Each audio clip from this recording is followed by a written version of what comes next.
Hello my dear student, आप सभी का स्वागत है मेरे यूट्यूब चैनल पर जिसका नाम है कॉमर्स विद सुनीत जांगड़ा। तो आज हम कर रहे हैं क्लास 10th का हिस्ट्री का एचबीएसई बोर्ड की जो न्यू बुक लगी है उसका चैप्टर नंबर 2 प्राचीन विश्व की प्रमुख सभ्यताएं। प्राचीन विश्व में कौन कौन सी सभ्यताएं थी इसके बारे में हम जानेंगे। तो जैसे कि हमने फर्स्ट चैप्टर में पढ़ा था कि सिंधु घाटी सभ्यता कहाँ की थी? हमारे भारत की सभ्यता थी। इसी प्रकार आज हम देखेंगे कि पूरे विश्व में ऐसी कौन कौन सी सभ्यताएं थी, ये पुरानी सभ्यताएं थी जिनसे क्या है मानव जाति का विकास हुआ है।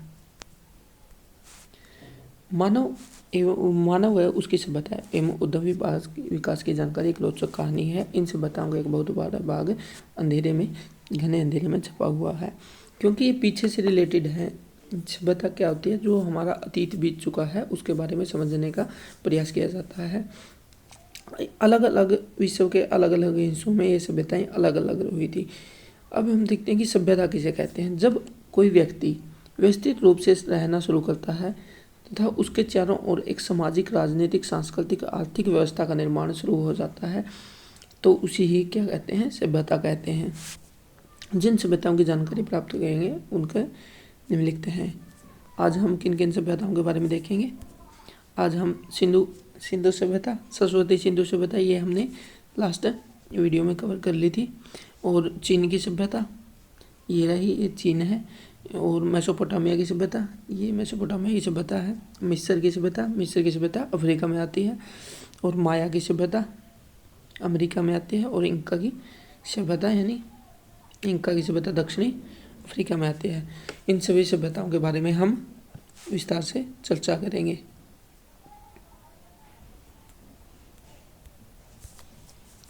सबसे पहले आता है मिस्र की सभ्यता।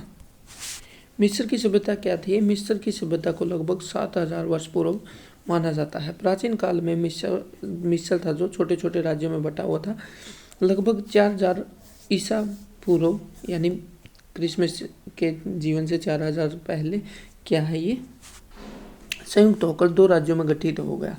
पहले छोटे छोटे पार्ट में डिवाइड हो रखा था, उसके बाद क्या हुआ, 2 पार्ट में डिवाइड हो गया, जिसको क्या था, एक उत्तर मिस्र कहते थे और इस दूसरे को दक्षिण मिस्र कहते थे। उत्तर मिस्र कहाँ था? नील नदी के मुहाने पर स्थित था जहाँ पर ये जाकर गिरती है। और दक्षिण मिस्र स्थित था नील नदी की घाटी पे जहाँ से ये बहती है। उत्तर मिस्र की राजधानी कौन सी? बूटो व राजधानी मधुमक्खी था। और दक्षिण मिस्र की राजधानी तेखेबे राजधानी है पेपाइरस का गुच्छा कहलाता था। मेना या मिनिस नामक राजा ने 34 ईस्वी पूर्व इन दोनों राज्यों को मिलाकर संपूर्ण मिस्र को अपने अधीन कर लिया। तो सबसे पहले राजा कौन था मिस्र का जिसने मिस्र को एकजुट किया था? वो था मिनिस था। मेना एक सफल विजेता और महान नायक था। उसने मेम्फिस को मिस्र की राजधानी बनाया। मिस्र की राजधानी मेम्फिस बनी। वहाँ का राजतंत्रात्मक शासन व्यवस्था की स्थापित की। राजतंत्रात्मक शासन व्यवस्था होती है जहाँ पर किसी राजा का क्या है, शासन चलता है। इसी से मिस्र के प्रथम राजवंश की स्थापना हुई थी।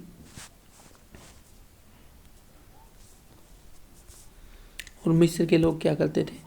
अपने जो राजा होते थे उनके राजाओं के शव को क्या है वो सुरक्षित रखते थे फ्यूचर के लिए, और उन पर क्या है ये पिरामिड का निर्माण करते थे। जो मिस्र का राजा होता था उसको फेराओ कहलाता था या फेराओ उसको कहा जाता था। और जो भी उसमें फेराओ क्या है न्याय और ईश्वर का प्रतिनिधि माना जाता था। जो भी उसमें न्यायिक प्रक्रिया होती थी वो किसके द्वारा की जाती थी? फेराओ के द्वारा की जाती थी। जैसे आज के टाइम में यदि हम देखें तो अपने भारत में सबसे ऊपर जो न्यायिक व्यवस्था है हमारी वो है सुप्रीम कोर्ट। उस टाइम क्या है फेराओ को सबसे ऊपर माना जाता था। मिस्र के राजनीतिक इतिहास को 3 भागों में बांटा गया है। सबसे पहले क्या है प्राचीन काल यानी पिरामिड युग, दूसरा है मध्यकाल यानी सामंतवादी युग, और तीसरा है नवीन कालीन यानी साम्राज्यवादी युग। पिरामिड काल है 3400 ईसा पूर्व से 2160 ईसा पूर्व तक। सामंतवादी युग है 2160 से 1580 ईसा पूर्व। और साम्राज्यकालीन युग है 1580 से 650 ईसा पूर्व। इसमें से हम देखते हैं कि पिरामिड युग क्या था। इस युग में छह राजवंशों ने शासन किया था। इनके नाम अच्छे से याद कर लेना। नरमेर, अट्टा, जोसर, इम्होटेप, खुप्पू, यूसरेकाफ और खापरे। ये क्या थे? 6 राजा थे जो पिरामिड युग में सबसे अहम क्या है योगदान दिया। इन फेराओं ने यानी इन राजाओं ने विशाल पत्थरों से गगनचुंबी पिरामिडों का निर्माण करवाया था। तो मिस्र की राजधानी जो हाल फिलहाल में राजधानी मिस्र की वो है काहिरा। दक्षिण के मेम्फिस नामक नगर से आज भी 70 पिरामिड मौजूद हैं। तो आज भी क्या है, इनकी 70 पिरामिडों की संख्या मौजूद है। मिस्र के पिरामिडों को बनवाने का श्रेय इम्होटेप को जाता है। इम्होटेप जैसे ये राजवंश था इसका, तो इन्होंने क्या किया था, मिस्र के पिरामिडों का निर्माण करवाया था। जो तीसरा राजवंश फेराओ जोसर का वजीर था। इनकी रचना मिस्र के लोगों ने अपने राज्य और उनके प्रतीकों की अनश्वरता और गौरव को अभिव्यक्त करने के लिए की थी। जैसे आज के टाइम में क्या करते हैं, हम अपने देवी देवताओं को क्या मानते हैं, अनश्वर मानते हैं कि उनका कभी नष्ट नहीं होते हुए। उसी तरह उनका मानना था कि जो उनके राजा हैं वो अनश्वर हैं, वह कभी भी खत्म नहीं होंगे। तो उनकी गौरव को अभिव्यक्त करने के लिए उन्होंने क्या किया था, पिरामिडों का निर्माण करवाया था। मिस्र के शासक होते थे वे सूर्य देव को अपना इष्ट मानते थे, यानी उनका जो प्रमुख देवता था वो सूर्य देव था। उन्होंने सूर्य को प्रसन्न कराने के लिए विशाल पिरामिडों का निर्माण करवाया था। पिरामिडों के निर्माण का उद्देश्य धार्मिक पवित्रता थी, यानी धर्म के प्रति काफ़ी सचेत थे। लोगों को रोजगार देना इनका उद्देश्य रहा होगा, क्योंकि यदि कोई भी इंफ्रास्ट्रक्चर डेवलप होगा या कोई काम किया जाएगा तो क्या होगा, उससे लोगों को रोजगार मिलेगा। अपनी संस्कृति को दीर्घायु करने का उद्देश्य रहा होगा। अपनी संस्कृति को बचाने का सबसे आसान तरीका होता है उससे रिलेटेड मैनामोन्ट्स को बनाना या उनसे रिलेटेड क्या है कुछ निर्माण करना। और ये है मिस्र की लिपि। इस टाइप मिस्र की लिपि होती थी। सेकंड आता है सामंतवादी युग।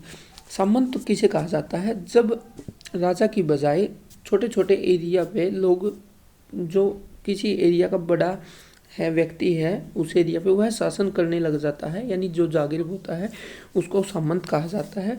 और उसके बाद क्या आया, 2160 से 1500 ईस्वी तक सामंतवादी युग रहा। सामंतवादी युग में 5 राजवंशों ने शासन किया था। इनमें से प्रमुख था इंटे, मेतुहोतेप, अमनहोतेप और सेनवे और सेरत। ये क्या थे, इनमें 5 प्रमुख राजा थे। इस युग में मिस्र में अनेक छोटे छोटे राज्यों में विभक्त हो गया।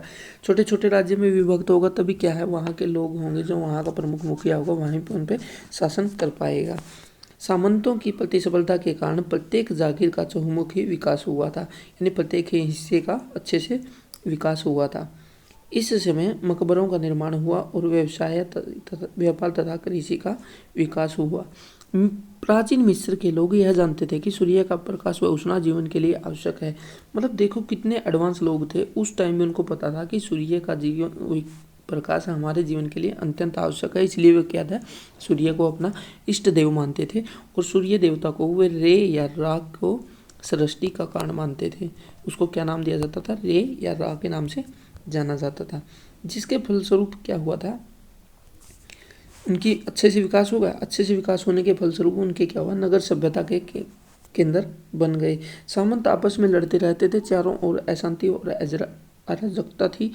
ऐसे में सीरिया के हिक्सास लोगों ने मिस्र पर अधिकार कर लिया। तो कौन आया फिर, हिक्सास लोग आए, क्योंकि जब लोग आपस में लड़ते रहेंगे तब कहीं न कहीं किसी तीसरे को उससे फ़ायदा होगा।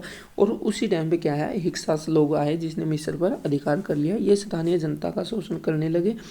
पहले क्या था, अच्छा विकास चल रहा था, लेकिन अब जो यदि कोई बाहर का आएगा उसे उनके विकास से कोई मतलब नहीं होता। जिस प्रकार अंग्रेज़ों को हमारे विकास से कोई मतलब नहीं था, जिससे आम जनता को हिक्सास लोगों में घृणा हो गई। अंत में थिब्बस के सामंत अमोसिस ने हिक्कास के लोगों को मिस्र से मार भगाया और स्वयं शासन करने लगा। किसने किया था, थिब्बस के सामंत थे, उसने उनको मार भगाया था और आने वाले शासकों का कठपुतली थे। जो शासक थे उनकी कठपुतली के रूप में काम किया। नेक्स्ट इसका तीसरा युग आता है साम्राज्यवादी युग। 1500 ईस्वी पूर्व से 650 ईस्वी पूर्व। साम्राज्यवादी युग होता है जहाँ पर राजा राज करके एक देश की जो भी संपदा होती है उसको अपने हाथों में ले लेता है और उस पर राजकाज करता है। उसको साम्राज्यवादी युग कहा जाता है।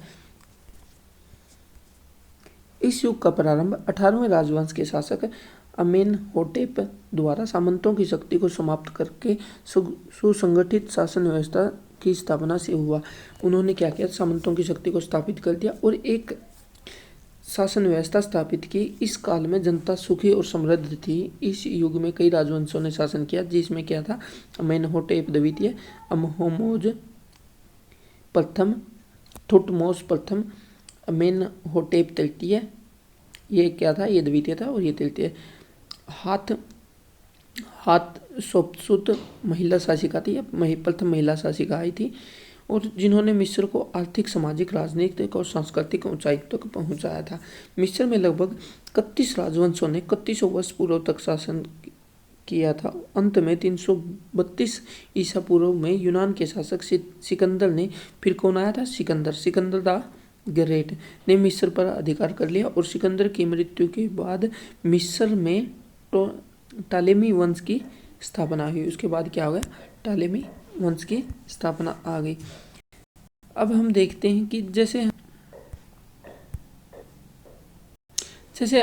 अभी हमने क्या देखा, अभी हमने देखा था कि कोई भी सभ्यता कब कहलाती है, जब सभ्यता क्या होती है, उसका जो राजनीतिक, सामाजिक और क्या है, आर्थिक जीवन एक सुचारू रूप से, यानी एक पहले से डिटरमाइंड एक्टिविटी के अकॉर्डिंग चलने लगता है, तब उसको क्या कहते हैं, सभ्यता कहा जाता है।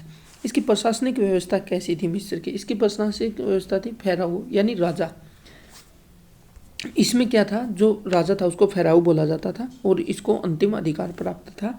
जो कुछ भी एक्टिविटी करता था या जो कुछ भी अपनी इच्छा से, यह अंतिम न्यायिक शासक था। फेराओ की असीम अधिकार प्राप्त है, वह निरंकुश, वह स्वेच्छाचारी शासक था। शासन की समस्त शक्तियाँ उसके हाथ में निहित थी। फेराओ को देवता माना जाता था। अब फाइनल डेस्टिनेशन कौन था, फेराओ था। फेराओ ही सब कुछ डिसाइड कर सकता था, तो क्या था, वे लोग उसको देवता मानते थे। उसके बाद आता है वजीर। वजीर कौन होता था, फेराओ के बाद शासन में सबसे महत्वपूर्ण पद वजीर का था। वह शासन के संचालन कार्य में फजीराओं की सहायता करता था। यह मुख्य रूप से लगान वसूल करना, आय व्यय का हिसाब रखता था। ठीक है, इस प्रकार ये क्या था, राजा को टाइम पे सलाह प्रोवाइड करता था कि शासन को कैसे चलाया जाए, और ये क्या है, टैक्स रिलेटेड कलेक्शन करता था और कामकाज संभालता था। सैन्य संगठन कौन था, प्रारंभ में मिस्र के फेराओ के पास स्थायी सेना नहीं थी। फेराओ का शासन संगठन सामंतवादी प्रथा पर आधारित था, मतलब छोटे छोटे पार्ट में डिवाइड हो रखा था और वो अपनी सेना रखते थे। बाद में 12वें राजवंश के समय में फेराओ में स्थायी सेना की व्यवस्था की गई थी। पहले नहीं होती थी, लेकिन बाद में कौन से आए थे, 12वें राजवंश के राजा आए थे, उन्होंने क्या कि स्थायी सेना की व्यवस्था स्थापित की। फिर आता है परिषद। फेराओ के दरबार में वृद्ध दरबारियों की एक अलग परिषद होती थी, जिसे क्या कहा जाता था, सारू कहा जाता था। सारू फेराओ को परामर्श देते थे। जिस प्रकार आज के टाइम में यदि हम देखें तो प्रधानमंत्री को क्या है, बहुत सारे मंत्री मिलकर क्या है, सलाह देते हैं, जिसको मंत्री परिषद बोला जाता है। उस टाइम में इसको क्या बोला जाता था, सारू कहते थे इस परिषद को। फिर आता है प्रांतीय शासन, यानी छोटे छोटे क्षेत्र में शासन। फेराओ ने शासन की सुविधा की दृष्टि से साम्राज्य को कई प्रांतों में विभक्त कर दिया था, कि छोटे छोटे पार्ट में डिवाइड कर दिया था। प्रत्येक प्रांत को नोम तथा उसके शासक को नोमार्क कहा जाता था। नोमार्क की नियुक्ति फेराओ द्वारा की जाती थी। स्थानीय शासन, गांव का शासन प्रबंध सामंतों के हाथ में था, जिन्हें पुलिस व न्याय संबंधी अधिकार प्राप्त थे। एक गांव में से एक मुखिया को चूज कर लिया जाता था, जो उसकी शासन व्यवस्था चलाता था। जैसे आज के टाइम में हम क्या है, सरपंच को एग्जांपल ले सकते हैं, कि जैसे एक सरपंच होता है, वो गांव की से रिलेटेड सभी एक्टिविटी को करता है, लेकिन इसके पास आज के टाइम में अधिकार प्राप्त नहीं। लेकिन उस टाइम क्या था, सामंतों को पुलिस और न्याय संबंधी अधिकार प्राप्त थे। नगरों में एक प्रशासनिक अधिकारी होता था, जो शांति बनाए रखने तथा राजस्व वसूल करने का आदि का कार्य करता था। जैसे आज के टाइम में क्या है, हमारे पास डीसी होता है, प्रशासनिक अधिकारी यानी डिप्टी कलेक्टर, जो क्या था, राजस्व वसूल करता है और क्या करता है, शांति स्थापित करता है। न्याय व्यवस्था कैसी थी, फ़ाराओ प्रमुख न्यायाधीश होता था। फ़ाराओ कौन होता था? राजा होता था, वो अंतिम निर्णय उसका ही होता था। मुकदमा लिखित रूप से चलाया जाता था। फ़ाराओ मुकदमे का फैसला 3 दिन में कर देता था। क्या है? कम से कम 3 दिन में फैसला हो जाता था। अपराधी को कठोर कर सजा दी जाती थी। डंडे से पीटना, अंग भंग करना यानी हाथ पैर काट देना और देश से निकाला देना, ये प्रमुख सजाएं थी। फिर हम देखते हैं उनका आर्थिक अर्थव्यवस्था और वाणिज्य। अर्थव्यवस्था यानी पैसे से संबंधित क्या करते थे वो, उनका व्यापार कैसे चलता था। सबसे पहले कृषि। मिस्र एक कृषि प्रधान देश था। यहाँ पर मुख्य रूप से क्या था? गेहूं, जौ, कपास, सन और फलों में अंगूर, अंजीर और खजूर आदि की खेती की जाती थी। फ़ाराओ कृषि और विशेष ध्यान देते थे और सिंचाई की समुचित प्रबंध करते थे। तो ये इसको क्या है? कृषि प्रधान बोला गया है। पशुपालन, वे पशु भी रखते थे। मिस्र के लोग पशुओं को पालते थे, जिसमें क्या था? गाय, भेड़, गधा, बछड़ा, बंदर और मुर्गी आदि क्या है? इनके प्रमुख पशु थे। फिर है उद्योग धंधे। मिस्रवासी अनेक प्रकार के उद्योग धंधों में प्रवीण थे, मतलब अच्छे से उनको करते थे। वे पत्थर को काटने, गहने व बर्तन बनाने, तांबे व कांसे के हथियार बनाने एवं लकड़ी का फर्नीचर बनाने में कुशल था। मिस्र के लोग नाव व जहाज के निर्माण में निपुण थे, तो इनको क्या था? जहाज का निर्माण भी करना आता था। मिट्टी के बर्तन बनाने, कपड़े बुनने महत्वपूर्ण उद्योग थे। वहाँ पेरिस नामक घास के पौधों से कागज बनाया जाता था तथा विभिन्न प्रकार की चिकित्सक सामग्री भी बनाई जाती थी। इस प्रकार जैसा कि बना रखा है, ये तांबे और कांसे के हथियार और बर्तनों को बनाते थे। वाणिज्य और व्यापार। उस टाइम में क्या था? वाणिज्य और व्यापार कैसा होता था? मिस्र में वाणिज्य और व्यापार बहुत अधिक विकसित हुआ। वहाँ आंतरिक व्यापार नील नदी के द्वारा होता था। मिस्र मतलब नील नदी के पास की सभ्यता को ही कौन सी मिस्र सभ्यता बोलते हैं। तो इसमें आंतरिक व्यापार क्या है? नील नदी के अंदर से जाकर होता था। मिस्र, भारत और अरब से मसाले, ये भारत से के साथ भी इनका क्या है? व्यापार होता था। और अरब से मसाले, रंग, तेल, पाउडर और चंदन मंगवाता था। पशुओं का भी लेन देन करता था। इस प्रकार हम कह सकते हैं कि व्यापार की दृष्टि से भी मिस्र एक समृद्ध राज्य या राष्ट्र था। संस्कृति और धर्म। जहाँ पर भी सभ्यता होती है वहाँ पर उसका संस्कृति और धर्म होता है, इसको हम नकार नहीं सकते। ठीक है। ये क्या करते थे? मिस्र के लोग अपने जो राजा होते थे उनको ऐनस्वर बनाने के लिए, यानी उनके गौरव को व्यक्त करने के लिए, उनको एक मम्मी के रूप में क्या बनाकर उस पर कपड़ा लपेटकर उनको लंबे टाइम तक सुरक्षित रखते थे, जिसको पिरामिड में रखा जाता था। ये एक प्रकार से क्या है? मम्मी है जो मिस्र से प्राप्त हुई है। मिस्रवासी बहुदेववादी थे। बहुदेववादी कौन होते हैं? जो बहुत से देवी देवताओं को अपना क्या है? इष्ट मानते हैं या उनकी पूजा करते हैं, उनको बहुदेववादी कहते हैं।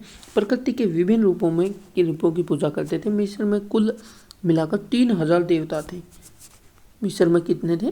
3000 देवता थे। चलो देखा जाए तो वैसे हमारे इंडिया से तो अब भी ये कम है, क्योंकि हमारे तो बोलते हैं कितने 36,000 पता नहीं कितने देवी देवता हैं। मिस्र का सबसे बड़ा देवता कौन था? सूर्य होता था, जिसको रे, रा या होरस एवं एमन आदि नामों से पुकारा जाता था। सूर्य के बाद क्या है? नील नदी के देवता ओसिरिस का प्राधान्य था। सूर्य के बाद किसकी पूजा करते थे? नील नदी की पूजा करते थे। मिस्रवासी नूत यानी अवकाश का देवता, सिन चंद्रमा को क्या कहते थे? सिन कहते थे की उपासना करते थे। फ़ाराओ एवं सामंतों के मरणोपरांत उन्हें ऊंचे ऊंचे मकबरों में रासायनिक लेप करके कब्र में रख देते थे और इनके मृत शरीर क्या है? खराब नहीं होता था। इन्हें मम्मी कहा जाता था। इन मकबरों को पिरामिड कहा जाता था। जो मकबरे बनाए थे, पिरामिड देखने में तो क्या है? वैसे तो उनके कल्चर का एग्जाम्पल है, लेकिन वो एक किस्म से क्या है? उनके मकबरे हैं, जिनमें उन्होंने क्या है? अपने मृतकों को रखा हुआ था। अब देखते हैं कि मिस्र से हमें क्या क्या मिला, या संसार को मिस्र से क्या क्या मिला। मिस्र ने विश्व को 365 दिन का एक वर्ष होता है कैलेंडर बताया था। मिस्र ने बताया था कि 365 दिन का एक वर्ष होता है। ये कैलेंडर जो आज हम यूज करते हैं वो किसकी देन है? मिस्र की देन है। सूर्य घड़ी, जल घड़ी का भी आविष्कार क्या किया था? मिस्र ने किया था। औषधि विज्ञान के क्षेत्र में अनेक खोजें की थी। उन्होंने ऐसा रासायनिक लेप तैयार किया था जिससे मृतक शरीर को शताब्दियों तक सुरक्षित रखा जाता है। मिस्र की एक सूची में विभिन्न बीमारियों से संबंधित 600 दवाइयों के नाम उल्लेख हैं। एकेश्वरवाद के सिद्धांत का प्रचलन इन्होंने किया था बाद में।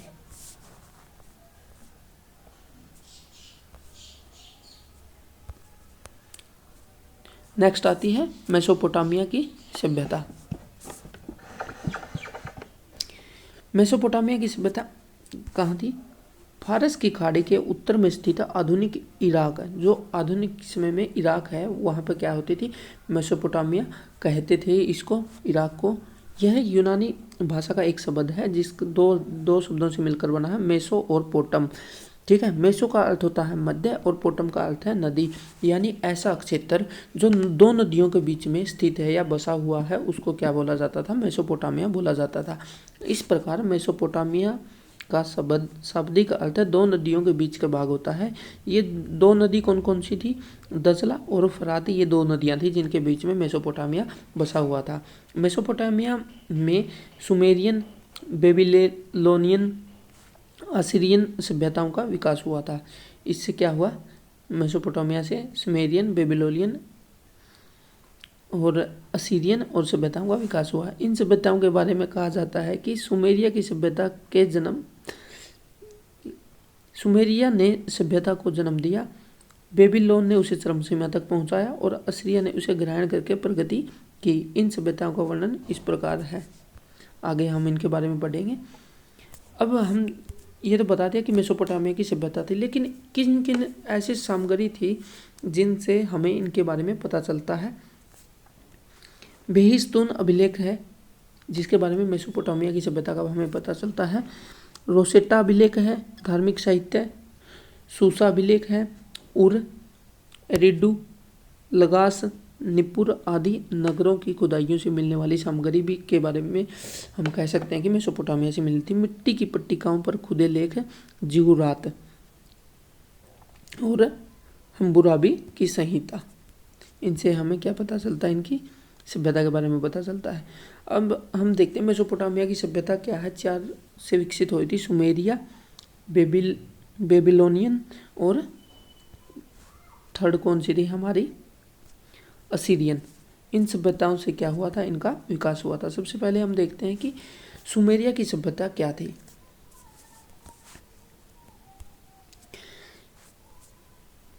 4500 ईसा पूर्व फारस में सुमेरियन जाति के लोगों ने मेसोपोटामिया पर आक्रमण किया।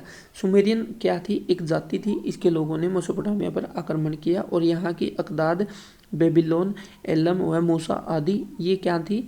यहाँ की जातियाँ थी। बेबीलोन, एलम और मूसा, इन जातियों को पराजित करके उन पर अपना अधिकार स्थापित कर लिया तथा उसके बाद क्या हुआ? छोटे छोटे नगर स्थापित हुए। धीरे धीरे सभ्यता का विकास हुआ। सुमेरिया में उस समय उर, निपुर, लगास, उरुक आदि नगर राज्य थे, वो एक दूसरे से स्वतंत्र थे। राज्य पूछे तो कौन कौन से थे? उर, निपुर, लगास, उरुक आदि थे। ठीक है, प्रत्येक नगर का अपना देवता होता था। नगर राज्य के स्वतंत्र शासक को पटेसी कहा जाता था। जो छोटे छोटे नगर थे उनको क्या, उनको शासन करने वाले को पटेसी कहा जाता था। पटेसी के मुख्य कार्य थे भूमि कर वसूल करना, बाहरी आक्रमणों से नगर की रक्षा करना और जनता के मुकदमों का निर्णय देना। सुमेरिया के लोगों ने एक लिपि का आविष्कार किया था जिसे किलाक्सर कहते हैं। जो ये लिपि है इसको क्या कहा जाता है? किलाक्सर लिपि कहा जाता है। और ये है जिगुरात। जिगुरात क्या होता था? जिगुरात होता था सुमेर के नगरों में पिरामिड के आकार में बनाए जाने वाले ऊंचे मंदिरों को जिगुरात कहा जाता था। बेबीलोन का जिगुरात 300 फुट लंबा, 300 फुट चौड़ा, 300 फुट ऊंचा है। ये पिरामिड के आकार में बनाए जाते थे। जो इनके मंदिर होते थे ना, इनको ही क्या कहा जाता था? जिगुरात कहा जाता था, जैसे कि इसमें दिखाया गया है। और ये इनकी क्या थी? ये इनकी लिपि थी, किलाक्सर।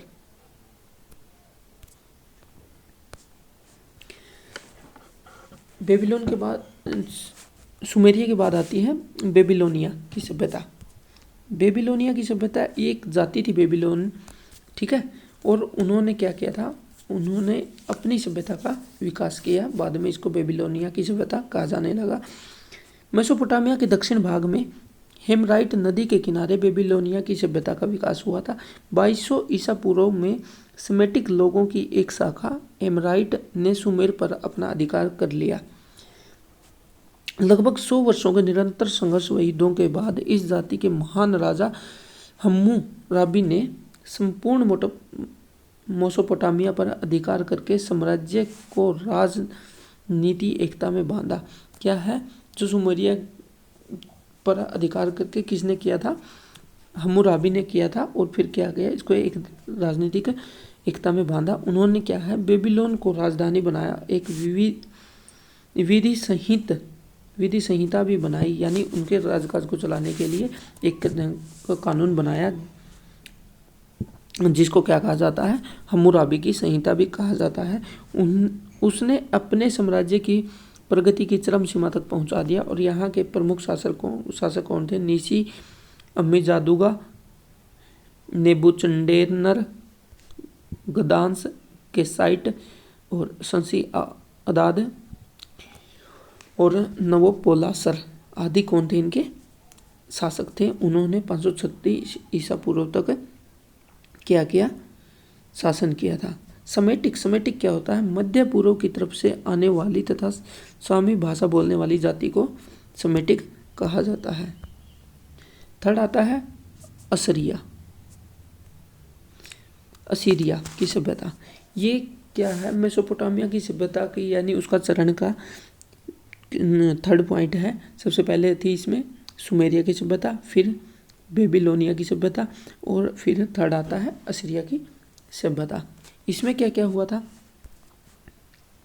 समेटिक लोगों ने दजला नदी के ऊपर तट पर अधिकार करके असुर नगर बसाया। इस नगर के नाम पर ही इस सभ्यता को असीरिया सभ्यता के नाम से जाना लगा। नगर कौन सा बताया था? असुर बसाया था। और इससे क्या कहने लगे? इसको असीरिया कहने लगे। समेटिक लोगों ने 700 वर्षों तक शासन किया और यहाँ का प्रथम शक्तिशाली राजा कौन था? तिलगत पिलेसर प्रथम था। और अन्य प्रमुख शासक कौन थे? सारगन द्वितीय, सेनोचरिब और एसार हदन आदि इसके क्या थे? प्रमुख शासक थे। असुर बनीपाल असीरिया का अंतिम प्रतापी और प्रसिद्ध शासक था। उनका साम्राज्य बेबीलोन, मीडिया, फिनीसिया, सुमेरिया और एल्लम तक फैला हुआ था। असुर बनीपाल के समय में व्यापार, शिक्षा, कला आदि क्षेत्रों में असाधारण उन्नति हुई थी। उसने अपने देश की राजधानी निवेह में भव्य महलों व मंदिरों का निर्माण किया। उसकी मृत्यु के पश्चात असीरिया का साम्राज्य का पतन की ओर अग्रसर हो गया और 612 ईस्वी में चेल्डियो ने इस पर अधिकार कर लिया और असीरिया में राजा सेना का सर्वोच्च नायक होता था। उसके पश्चात लिम्मू तथा तुल्तान नामक पदाधिकारी सेनाध्यक्ष होते थे। असीरिया के सम्राट स्थापत्य कला के प्रेमी थे। उन्होंने निन्वेह और वह असुर के भव्य प्रासादों, मंदिरों तथा पुस्तकालयों का निर्माण करवाया था। असीरिया का प्रत्येक राजा पुराने महल को त्याग कर अपने लिए नवीन महल का निर्माण करवाता था। असीरिया सम्राटों के निरंकुश नीति के आधार पर 150 वर्षों तक शासन किया था। अब मेसोपोटामिया के बारे में पढ़ लिया। अब हम पढ़ते हैं इसकी सभ्यता कैसी थी। मतलब इसमें प्रशासनिक व्यवस्था, सामाजिक जीवन, धार्मिक जीवन, आर्थिक जीवन उनका कैसा था। इन सभी से ही हमें क्या पता चलता है? किसी भी अर्थव्यवस्था के बारे में पता चलता है। प्रशासनिक में हम देखते थे कि मेसोपोटामिया सभ्यता की राजनीतिक प्रशासनिक व्यवस्था सामान्यतः एक जैसी रही। मतलब जो तीनों एक्टिविटी आई थी, मतलब 3 अलग अलग सभ्यताएं आई थी, उनमें सभी में एक जैसी रही। शासक निरंकुश होते थे, वह साम्राज्य पर उनका पूर्ण नियंत्रण होते थे।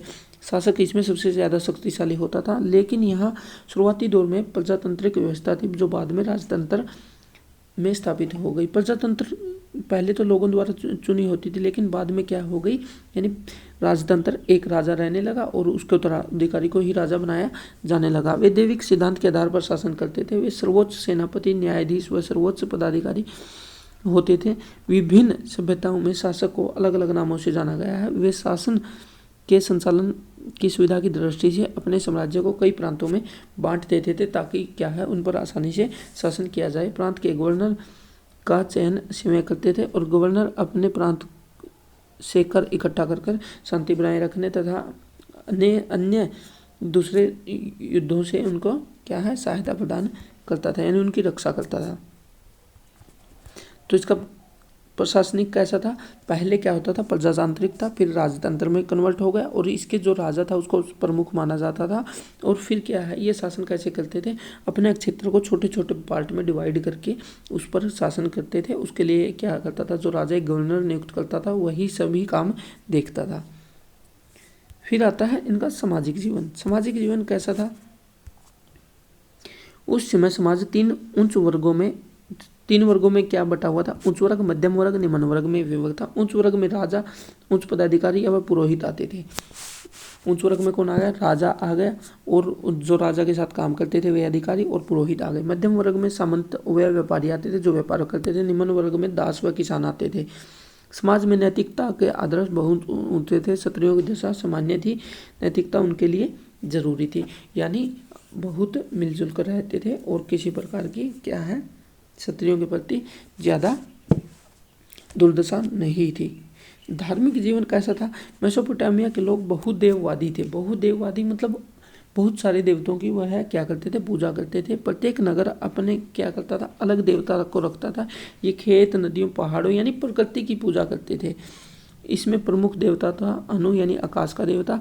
की किसको कहा जाता था? पृथ्वी को कहा जाता था। सिंह चंद्रमा को कहा जाता था। तमुज वनस्पति एवं कृषि देवता को, और स्तर प्रेम की देवी को कहा जाता था। और नरगल क्या था? प्लेग का देवता आदि थे। इन देवताओं को प्रसन्न करने के लिए बलि दी जाती थी और विभिन्न देवताओं के लिए मंदिर बनाकर उनकी पूजा की जाती थी। इनका आर्थिक जीवन के बारे में हम देखते हैं। लोगों का मुख्य व्यवसाय क्या था? कृषि करते थे ये और व्यापार करते थे। ठीक है, ये इनका आर्थिक जीवन के सबसे अहम पहलू थे। कृषि में क्या क्या करते थे? गेहूं, जौ, कपास, अंगूर आदि की खेती करते थे। और व्यापार में क्या करते थे? उद्योग व्यापार संघ बने हुए थे। वेना सेना चांदी व तांबे के टुकड़े से होता था। विनिमय मतलब ये उस समय में क्या था, वस्तु विनिमय प्रणाली थी प्रमुख। जो लोगों को व्यापार करते थे वो मुख्यतः सोना, चांदी और तांबे के टुकड़ों द्वारा यानी उनके सिक्कों द्वारा इनका व्यापार होता था। यहाँ पशुओं में ऊंट और बकरी विशेष थे। यहाँ लकड़ी पर सुंदर नक्काशी करके विभिन्न तरह के सामान बनाए जाते थे। इसके अतिरिक्त सोना, चांदी व कीमती पत्थर भी नक्काशी की जाते थे। इस प्रकार ये क्या थी, हमने इसके एक पार्ट को कवर कर लिया और इसका सेकंड पार्ट में हम देखेंगे कि इसकी जो बाकी की सभ्यताएं हैं वो कौन कौन सी थी। आज हमने क्या क्या देखा था? आज हमने मिस्र की सभ्यता और मेसोपोटामिया की सभ्यता देखी। मेसोपोटामिया दो शब्दों से मिलकर बना है, मेसो प्लस पोटामिया। मेसो का अर्थ होता है बीच में और पोटामिया का है दो नदियों के बीच की भूमि को मेसोपोटामिया कहा जाता है। ठीक है, और विकसित होने वाली विभिन्न सभ्यताएं कौन कौन सी थी इसमें कौन थी? सुमेरिया, बेबीलोनिया सभ्यता और असीरिया की सभ्यता, इन तीन प्रमुख सभ्यताएं थी। और जिगुरात क्या होते थे? जिगुरात होते थे सुमेरिया की सभ्यता द्वारा मंदिरों का निर्माण करवाया जाता था। वो पिरामिड आकार के होते थे। उन मंदिरों को क्या कहा जाता था? जिगुरात कहा जाता था। तो थैंक यू। नेक्स्ट पार्ट में हम देखेंगे इसकी बाकी की सभ्यता।